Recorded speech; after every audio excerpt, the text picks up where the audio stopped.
do you like where I put this? The 100,000 subscriber thing? I just left it loosely up here so that in the inevitable occurrence of an earthquake, it falls. Today, we are heading to fabulous Ford's Forever. I think they should have called it Ford Ever, but missed opportunity for a pun.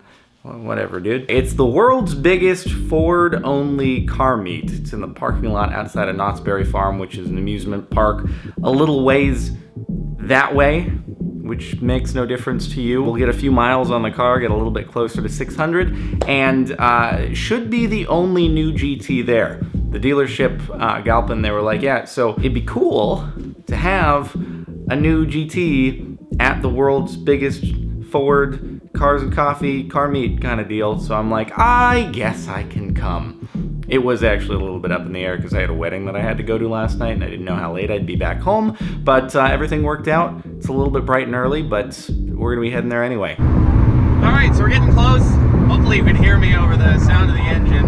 I'm just using the built-in GoPro mic, so I'm trying to yell. On highway driving during the break-in period, I'm supposed to try cycling through gears as much as possible within reason. Like, I'm not gonna switch into second when I'm going 80 miles an hour, but kind of like between 5th, 6th, 7th when on the highway. I guess it's better for the transmission to have that going on rather than to stay in one gear like 7th you would be in most of the time when you're on the highway. So trying to keep that in mind. The gas mileage in this is not the best in the world, and it has a very small tank. So, you know, if I'm running in 5th on the freeway, it's going to drain that a little bit quicker. I think I can actually just watch the gas meter kind of go down. When it has a full tank, it says there's a range of 180 miles. That goes down to about 140, like really quick.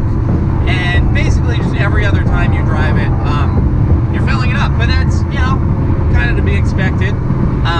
So it's no big deal. I knew what the gas tank size was going into it. Dude, I'm hoping there will be some GT40s at the meet because that's more exciting than this car even, I think, if there's any original GT40s there. There's a company called Superformance, which is based sort of down in this area, and they do these recreations of GT40s among other sort of classic race cars.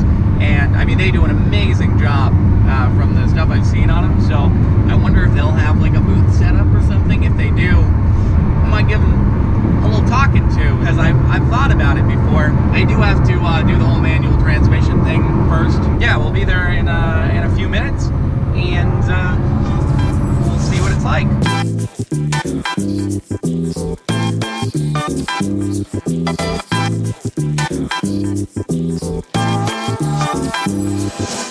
All right, it's all set up. It's all cordoned off so that no one can lean on it and sit on it and make marks. We'll have it set up for the day.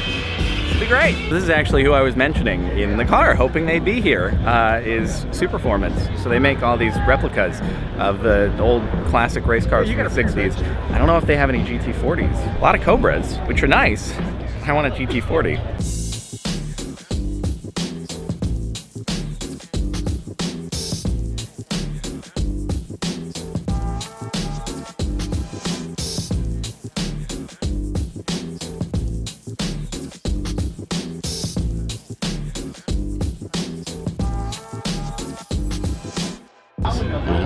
That's right. It's tempting. I'm like, I mean, this would take the spot of where that Porsche would go, though. So. You know what, dude? Yeah. Trust me, man. I would lose a sale to see you in a GT40.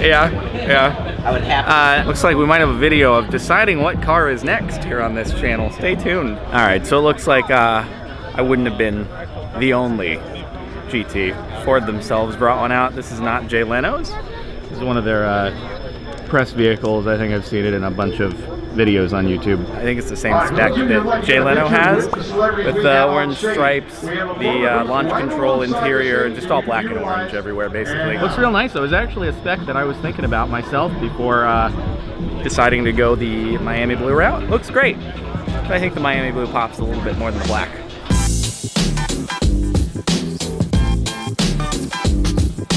Those things are pricey. Yeah, they are, man. I paid about $800 for that Superstar Destroyer. Oh my god. Yeah. but I had to have it. Bunch of these beautiful old classics here. They do like a little description on each of them, so you can get a little bit more info if you're interested. That's pretty cool. So this is the new Bullet. There's like a whole story about how the guy who actually came to own the original Bullet from the movie, he just like owned it anonymously. And I guess he was talking to a friend of his who was interested in producing some kind of independent car movie.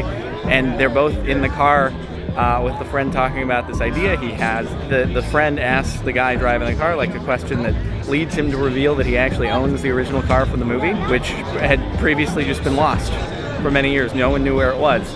I don't think they actually have it here, but they've got an older one it's the same model. But it's not the one from the movie. So this one actually looks better than the one from the movie, but it doesn't have the history. I love how the sticker base price, $2,000, as equipped, $4,000. Is this the window sticker? A duplicate of the original window sticker. Oh my god. Can you imagine that you could buy this for $2,000 back in the 60s? What was like a Ferrari 250 GTO at that time? Like $12,000 or something? Yeah, they were like 7-8 grand for that. That's what I'm saying, sir. The world's greatest investment that anyone ever made. Didn't the drummer for Pink Floyd buy one new, like back in the 60s or something? I believe he did, yeah. So and he's still a big car guy too. Yeah. So oh yeah. Can you imagine buying a car for like 10 grand and then it's suddenly worth $40 million down the road? That'd be pretty cool. Imagine buying a $500,000 car in a couple of years. It's gonna be worth 2, 3, 4 times that. We'll see. Yeah. We'll see about that. I'm not expecting that much. What, a roof? Or Here you see a duck in the wild, its natural habitat next to green chlorinated amusement park water, across from the elusive Mustangs. Looking around at your feet like, okay, where are the breadcrumbs? What's going on? Where's the bread? Where is it? Good spot? Yes? No? Okay. Yeah, there aren't any signs around there like don't feed the wildlife. I think that's why these guys are here. They live the good life. Yeah, you didn't think you were going to be getting some wildlife footage at the beginning of this vlog, did you? Good variety content. Have you ever seen so many classic Mustangs in one place? Probably not. I feel like I'm the only person here who doesn't have a vanity plate. Like literally everyone here has something related to their car. Something Thunderbird, Mustang. I'm the only one. I can't remember if I mentioned this in a video before, but someone suggested in a comment, Jord, J-O-R-G-T, which is a really clever pun. I haven't decided yet on the vanity plate. I probably won't tell when I decide on the vanity plate either, but I appreciate the input. All right, we got the most Broncos I've ever seen in one place before. Yeah, for sure, man. So when does the new one come out? 2020 is what Ford is saying. Okay. I was just saying earlier, I saw an image of a white Bronco with the license plate, not OJ. I think it was on Reddit. Yeah, I need to have this, except it won't fit in my garage. It's too tall. I'll have to leave it parked outside and be worried about people sideswiping it. I need to do a ramp that actually goes just onto my roof. I mean, that can basically climb a vertical wall right there. There's part of me that's like the grass is always greener and just loves the idea that you never have to take anything at an angle, not ever. That. You can just drive into a wall, literally and that scale the angle. wall. There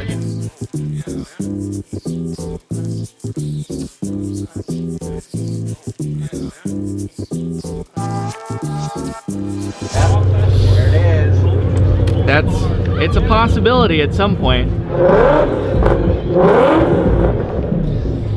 That Gulf looks real nice. We were talking though about the idea of if I were to do it like inverting the current GT, so do a black main with like the Miami blue stripes, could look very cool on it, and then park them next to each other. Gets me excited. I don't know if it'll happen. There's some decision making to do.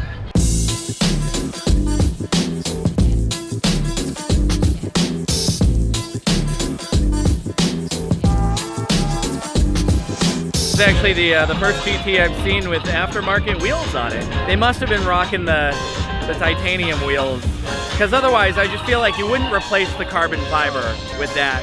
So I don't think I've seen a silver one before, much less without the stripes. So Tim Allen.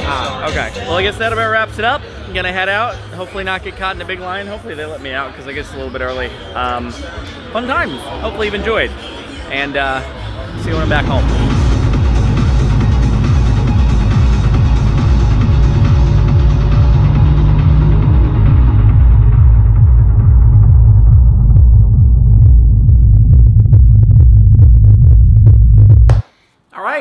well, we'll wind things down where we began.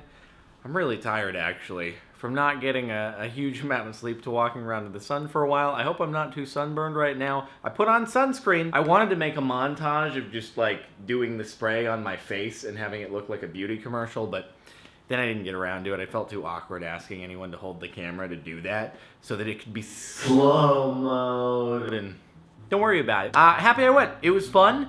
Even though I wasn't the only GT there, I might be a little bit biased, but I happen to think that mine might have been the most exciting one to look at because of the color. But that's just me. Black and silver you can find all over the place. Miami blue, not quite as much.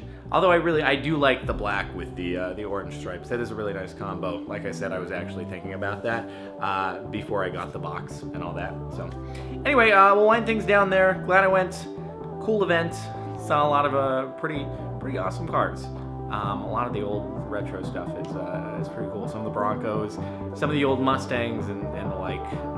It's pretty great to see. So anyway, thanks so much for watching. Hopefully you've enjoyed, and I'll see you next time.